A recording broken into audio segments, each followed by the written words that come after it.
అందరికీ నమస్కారం. నేను మీ గంటి ఉష. నా మిత్రులకి, శ్రేయోభిలాషులకి, సబ్స్క్రైబర్స్‌కి మంచి మంచి కామెంట్స్ తోటి లైక్ చేస్తున్న నా వీడియోస్‌ని నన్ను అభిమానిస్తున్నందుకు అందరికీ కూడా కృతజ్ఞతలు, శుభాభినందనలు. అయితే నిన్నన ఓ మూవీ చూసామండి. ఓటీటీలో ఈ కమల్ హాసన్ అండ్ మణిరత్నం గారి కాంబినేషన్‌లో కొత్తదోటొచ్చింది కదా! 'థగ్ లైఫ్' అని. ఆహ్, ఆ సినిమా నిన్నన చూడడం జరిగింది. అయితే దాని గురించి నిజంగానే చెప్పాలి అని అనుకున్నాను. ఎందుకంటే మణిరత్నం గారు, అలాగే కమల్ హాసన్ గారు ఇద్దరూ ఇద్దరే దిగ్దంతులు. అయితే అలాంటి వాళ్ళది ఒకప్పుడు ఒక కాంబినేషన్, వీళ్ళిద్దరి కాంబినేషన్‌లో ఒక సూపర్ హిట్ మూవీ వచ్చింది. అది 'నాయకన్'. అది బ్లాక్ బస్టర్ హిట్, ఇంకా మామూలుగా కాదు. చాలా చాలా చాలా అందులో దాని మ్యూజిక్ ఇళయరాజా గారు, ఎలాంటి పాటలున్నాయి అందులోని. ఏదో తెలియని బంధమిది, ఎంత మంచి పాటలున్నాయి. అలాగా ఆ కథ, కథనం, ఇంకా కమల్ హాసన్ గారి నటన, మణిరత్నం గారి దర్శకత్వ పటిమ, అబ్బో! ఆ సినిమాని ఎక్కడో శిఖరాగ్రాన ఉంచాయి. ఇప్పటికీ ప్రజల మనసుల్లో ఆ సినిమా అంటే ఇష్టం ఒక్కటే కాదండి, గౌరవంతో కూడిన ఇష్టం ఉంది. మళ్ళా కమల్ హాసన్ గారు, మణిరత్నం గారి కాంబినేషన్‌లో ఇదిగో ఈ సినిమా చూసాం. ఈ సినిమా గురించి కొన్ని పాయింట్స్ కూడా చెప్పాలండి. ఇందులో ఏంటంటే ఓకే. ఆహ్, ఈ కథలో మాత్రం మణిరత్నం గారిది, అలాగే కమల్ హాసన్ గారు కలిసి ఉంది. అయితే ఇద్దరు కలిసి రాయడం వల్లనేమో చూసారా,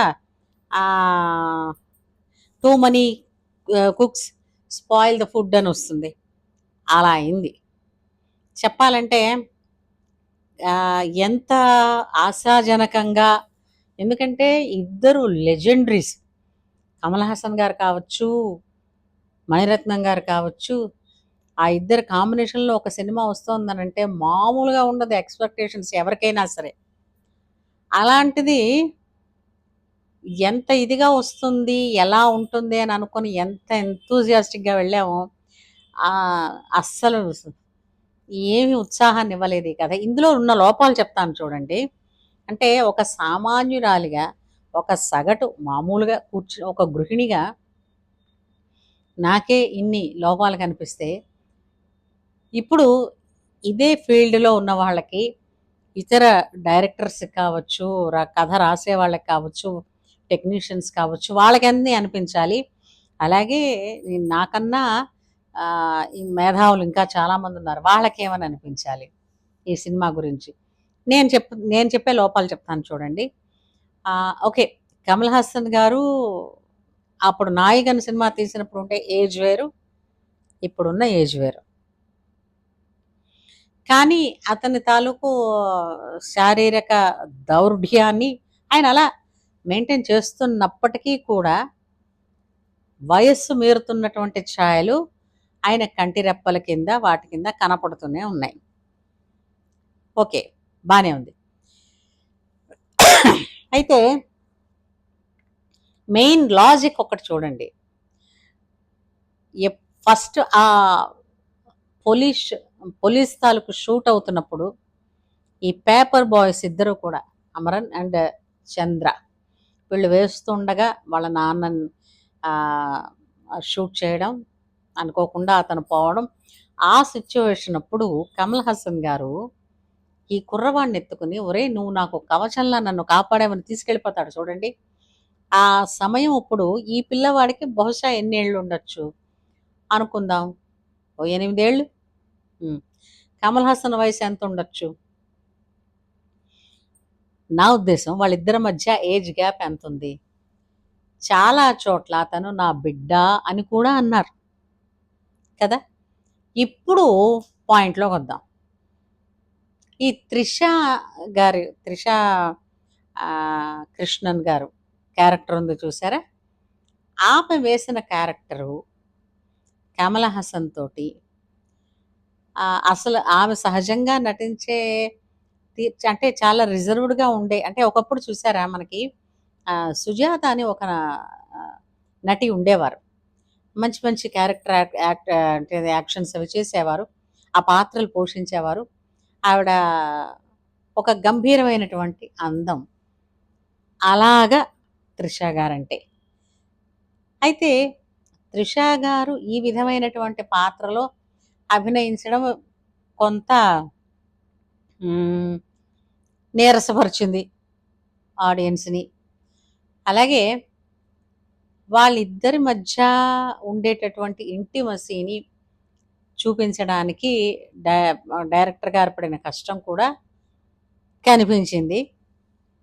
ఇవన్నీ పోను అసలు విషయం ఏంటంటే, కమల్ హాసన్ గారిని ఎప్పుడైతే వీళ్ళు హిమాలయాస్ దగ్గరికి తీసుకొని వెళ్ళి చంపడం అయిపోయిందో, అయిపోయిన తర్వాత అమరన్ ఈ ఈవిడ దగ్గరికొచ్చి, మేడం నేనే అని ఓ డైలాగ్ చెప్తాడు.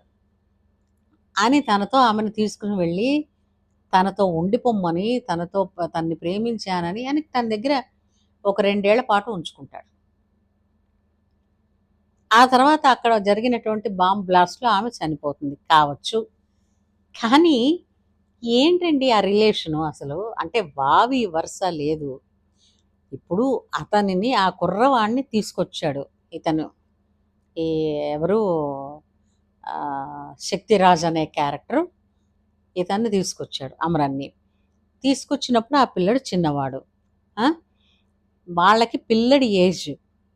ఆ పిల్లడి ఏజ్ అంటే తండ్రి తాలూకు కీప్ అవ్వచ్చు, ఎవరైనా కావచ్చు. ఆమెతో ఇతని రిలేషన్ ఎలా ఉండాలి? బిడ్డలాగే కదా! వాళ్ళిద్దరి మధ్య రొమాన్స్ ఏంటండి? అది పరమ చండాలంగా అనిపించింది. ఎక్కడ మైండ్‌లోంచి పోయిందా వీళ్ళకి ఈ ఆలోచన అని అనిపించింది. మనమేమనుకున్నామంటే అందులో చంద్రనే తీసుకొచ్చాడేమో అనుకున్నాం. సరే. అది పక్కన పెడితే, ఆ విషయాన్నే తను ఆవిడతో చెబుతూ ఈ త్రిషతో చెప్తున్నప్పుడు అమరన్ అనే పాత్రధారి ఏమంటారు? నిన్ను నా కోసం తీసుకొచ్చి తన కోసం అట్టు పెట్టుకున్నాడంటారు. నా కోసం తీసుకురావడం అంటే తెస్తే నీకు నీ చెల్లిగా కదా తీసుకొస్తారు. పోనీ అలాగా చూసుకున్నా నీకు చెల్లిగా అని తీసుకొచ్చినప్పుడు చంద్ర అనే పేరు చూపించి, ఆ పేరు పెట్టినప్పుడు నువ్వు ఆమెతో ఎలా ఉంటావు రొమాంటిక్‌గా? ఆ విధంగానూ కుదరదు. తండ్రి వంటి 'శక్తిరాజ్' గారు కీప్‌ని నువ్వు కామించడం కూడా అది తల్లి వరస అవుతుంది. ఇదెలా మిస్ అయ్యారు? పక్కన పెడదాం. ఈ అభిరామి గారికి సడెన్‌గా అంతా మర్చిపోతారు. భర్త పేరు మర్చిపోతుంది. ఆయన తిరుగుతుంది. మనకి లాస్ట్ సీన్‌లోకొచ్చేసరికల్లా ఈ అభిరామి గారు మళ్ళా చక్కగా కూర్చుని కబుర్లు చెప్తూ ఉంటారు. మనవడి పేరుని 4, 5 సార్లు అనుకుని ఏంటే వీడి పేరు గుర్తు రావటం లేదనుకుని, ఒరేయ్ శక్తిరాజ్ ఇలారా అని పిలుస్తుంది గూడా ఆవిడ. అసలు ఆ మతిపోయిన ఆవిడకి ఎలా తీసుకొచ్చారు? మతిపోయిన మనిషికి జ్ఞాపకాలు తీసుకొచ్చినప్పుడు శక్తిరాజ్ అని అన్న తర్వాతనైనా ఏవండీ భర్తండి. భర్తని అంటే పేరు విన్నంత మాత్రాన గుర్తుపట్టగలిగే ఇది అందరికి అంటే ఎంత మతిమరుపులున్నప్పటికీ కూడా ఉంటుంది. నీ బిడ్డని గుర్తుపట్టగలిగావు, మనవడిని గుర్తుపట్టగలిగావు. ఆ! భర్త తెలీదు? అది చాలా విచిత్రంగా అనిపించింది.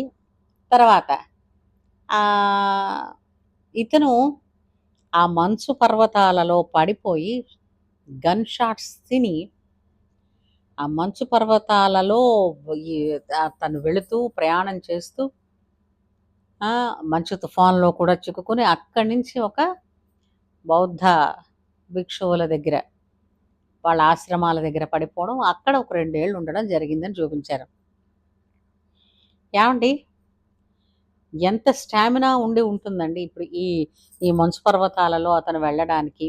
మంచులో ప్రయాణం అనంటేనే తెలియకుండా అందులో దెబ్బ తగిలి ఉన్నప్పుడు శరీరం అంతా కూడా దానికేదో అంటారు. ఏంటది దానికొక పదం కూడా ఉందండి. ఎం 'యండమూరి' గారి నవల్లో చదివాను నేను. ఒక పుస్తకంలో. హ్మ్. అదేంటంటే మంచు కొరికిస్తుంది చర్మాన్ని కదా! అయినా సరే ఆ మనిషి మళ్ళా మర్మకళలు సైతం అంటే మార్షల్ ఆర్ట్స్ సైతం నేర్చుకుని వచ్చారు. సరే మార్షల్ ఆర్ట్స్ నేర్చుకుని వచ్చిన మనిషి అంత యుద్ధం ఎలా? ఇప్పుడు నిజంగానే ఆ డాక్టర్ వస్తుంది. మీ భుజం దగ్గర అదేమిటది అక్కడున్న ఎముక కూడా జారిందని చెప్తుంది. అయినా స్టిల్ ఆయన యుద్ధం చేస్తాడు. ఫైటింగ్ చేస్తాడక్కడ. ఆమేమో నిద్ర పట్టడానికి ఇంజెక్షన్ ఇచ్చింది. అయినా సరే ఆయన ఫైట్ చేస్తాడు. ఆ! అది కొంచెం ఆడ్‌గా లేదు. కమల్ హాసన్ గారు తన హీరోయిక్స్ చూపించడం కోసం అది చేశాడన్నట్టుగా కనిపించలేదు. ఇంతకన్నా ఇదేంటంటే బాంబ్ బ్లాస్ట్‌లో ఇతను కూడా ఉన్నారు. ఇతని నడ్డి మీద ఒక స్లాబ్ పడిపోతుంది. నడ్డంతా చీరుకుపోతుంది. ఆ! దాన్ని ఇంకా గాయం పూర్తిగా మానకుండానే అతనంత యుద్ధం చేశాడనంటే అది ఎబ్ చాలా ఎబ్బెట్టుగా అనిపించింది. ఎందుకంటే చాలా సహజంగా, న్యాచురల్‌గా యాక్ట్ చేస్తారు అని చాలా పేరుంది కమల్ హాసన్ గారికి. కానీ ఇది చాలా ఎక్కువ అనిపించింది. ఇంకో విషయం అసలు కన్‌ఫ్యూజన్ ఏంటి తెలుసునా? అమరన్నో లేదంటే అమరన్‌ని షూట్ చేయడానికని ఒకరొచ్చినప్పుడు అమరన్‌ని దాచాడు వెనక్కి లాగి తను అడ్డుగా నిల్చుని వాళ్ళని షూట్ చేశాడు కదా! అయినప్పటికీ కూడా తనకి గన్ను తగిలింది. అసలు ఈ అమరన్ క్యారెక్టర్‌ని చంపాల్సిన పనేంటి? హ్మ్. ఇప్పుడు తన అభిరామిని బతికించుకున్నాడు. ఆ కీపర్‌ని చంపించాడు. అభిరామ్ ఉంది. హ్మ్. చంద్ర కోసం వెతికినన్నాళ్ళు, తన చెల్లి కోసం వెతికినన్నాళ్ళు కనపడలేదు. చెల్లి అని తెలిసేప్పటికి తను లేడు. కానీ ఎన్ని బుల్లెట్స్ దెబ్బలు తిన్నా, ఎలాంటి బాంబ్ బ్లాస్ట్‌లో పడిపోయినా, ఎలాంటి మంచు పర్వతాల్లోకి తోసివేయబడినా, దెబ్బలు తిన్నా, ఆ! ఎన్ని చేసినప్పటికీ కూడా అతను మాత్రం ఏమి అవ్వడు. శుభ్రంగా బతికే ఉంటాడు. చాలా ఆడగా లేదు. ఇది ఆడియన్స్‌ని చాలా వరకు ఆడియన్స్ సంగతి ఎలాగో ఉండొచ్చు. తర్వాత పాటలు కూడా ఏముందసలు పాట, సరైన పాట ఏమీ లేదు. మళ్ళా రెహమాన్ గారి మ్యూజిక్. 'నాయకన్' సినిమాలో పాటలెలా ఉన్నాయి? ఆ కథ ఇతివృత్తాంతం కొత్తదైనా, అవి కూడా ట్రూ ఈవెంట్స్ మీద ఆధారపడి తీసిన సినిమావే అయినా, అసలు కథంతా కూడా చాలా అద్భుతంగా నడిచింది. ఆహ్, ప్రతి ఒక్కళ్ళు కూడా ఆడియన్సు ప్రతి ఒక్కళ్ళు కూడా ఇష్టపడ్డారు. అలాంటిది మళ్ళీ చాలా సంవత్సరాల తర్వాత కమల్ హాసన్ గారు, మణిరత్నం గారు కాంబినేషన్ అని చెప్పి ఎదురు చూసిన ఆడియన్సు నిస్పృహకి ఆహ్, ఆశ పెట్టి మీరు లాగేసుకున్నారు. దానికి గురయ్యాం. అంచేత అసలు రేటింగ్ అంటూ ఇవ్వాలనంటే దీనికి 2 రేటింగ్ కూడా ఇవ్వడం అతి కష్టం మీద ఇస్తున్నాం. ఎందుకంటే ఇందులో అసలు కరెక్ట్‌గా కథ లేదు. కథకి కనెక్టివిటీ లేదు. పాత్రలకి, కథకి మధ్యలో కనెక్టివిటీ మిస్ అయింది. అలాగే కొన్ని కొన్ని ప్లేసుల్లో ప్రత్యక్షంగా లాజిక్ మిస్ అయింది. కథ ఇది ఇలా జరిగింది, ఇది ఇలా జరిగిందని అసలు ఇంత కేర్‌లెస్‌గా ఎప్పుడు తీయరు. మన ప్రతి పాత్రలో ఉండేటువంటి ప్రతి విషయాన్ని అబ్జర్వ్ చేస్తారు కమల్ హాసన్ గారు.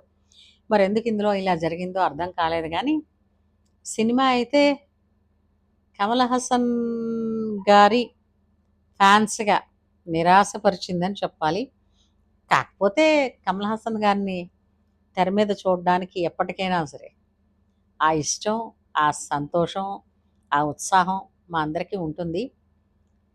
బట్ మేము ఆశపడేదేంటంటే, ఎక్స్‌పెక్ట్ చేసేదేంటంటే, హోప్‌ఫుల్లీ నెక్స్ట్ చాలా మంచి కథా కథనంతో మళ్ళీ చెప్తున్నా కథనంతో చక్కటి సినిమానితో మళ్ళీ ప్రజల దగ్గరికొస్తారు అని ఎదురు చూస్తున్నాం.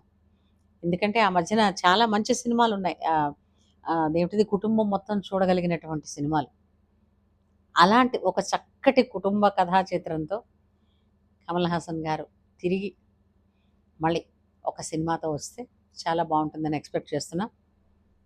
సో ఇది ఈ సినిమా చూసిన తర్వాత నాకు వచ్చినటువంటి అభిప్రాయం. మీకు కూడా అలా అనిపిస్తే లైక్ చేసి, షేర్ చేసి, సబ్స్క్రైబ్ చేయండి. ఉంటాను.